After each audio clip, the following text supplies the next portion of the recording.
Madam Speaker, Janice Clark lives near Weston School. She and others are concerned that the minister's report, tabled last week, shows that levels of lead in the surface soil at Weston School are still too high and are still above acceptable levels. Her home is next door to one in which the garden and its soil were remediated a number of years ago. However, her home never had its garden remediated. She would very much like to grow and eat vegetables, but is uncertain about whether it is safe. Would the minister provide for the testing of gardens like Ms. Clark's, who lives in an area with proven high lead levels where there is uncertainty as to their current status?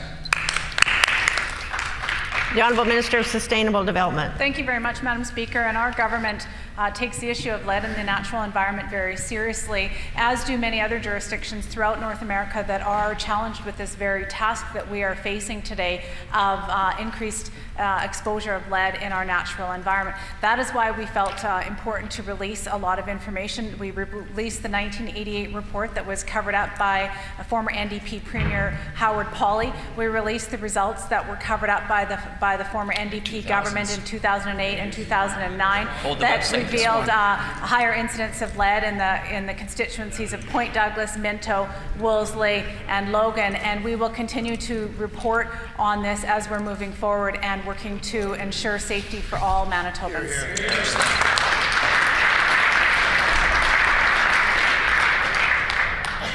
The Honourable Member for River Heights on a supplementary question. Yeah, Madam Speaker, there's lots of evidence of high lead levels, but there's no advice in terms of what people should actually do.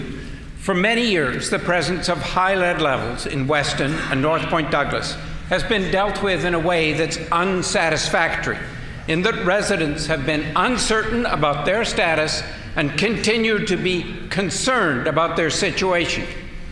Is the minister going to handle the current situation so that residents will have greater clarity with respect to how to proceed? For example, whether they can or should plant gardens. What criteria should residents use in making a decision about planting gardens and growing vegetables? The Honourable Minister of Sustainable Development.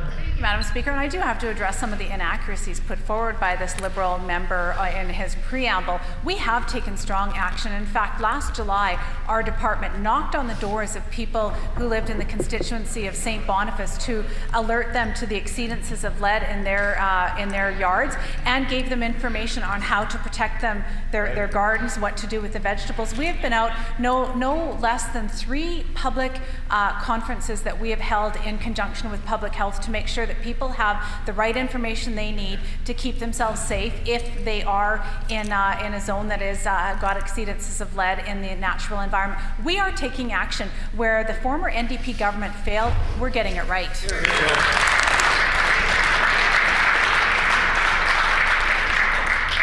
The Honourable Member for River Heights on a final supplementary. Yeah, the minister is not tabling the information today or distributing it. Ms. Clark hasn't seen this. Madam Speaker, lead is known to have adverse effects on the brain and mental health and on physical health. I table today information which indicates that Weston and North Point Douglas areas have a higher incidence of various mental health conditions than the rest of the city of Winnipeg. Will the government commission an in-depth study to look at the relationship between the high lead levels found in the Weston and North Point Douglas areas and the mental and physical health status of people and their children living in these parts of Winnipeg? The Honourable Minister of Sustainable Development. Well, I think it's absolutely shameful that this member would come up and make false allegations and make very unsubstantiated health claims for people who are dealing with real mental illness, real issues, and try to purport that that is a result of lead in their soil. That is absolutely unsubstantiated. We've had absolutely no public health officers, no medical officers, no one is saying that, but the member for River Heights, and he should get up and apologize for putting such inaccurate information on the record just to fearmonger and score political points. Shame on him.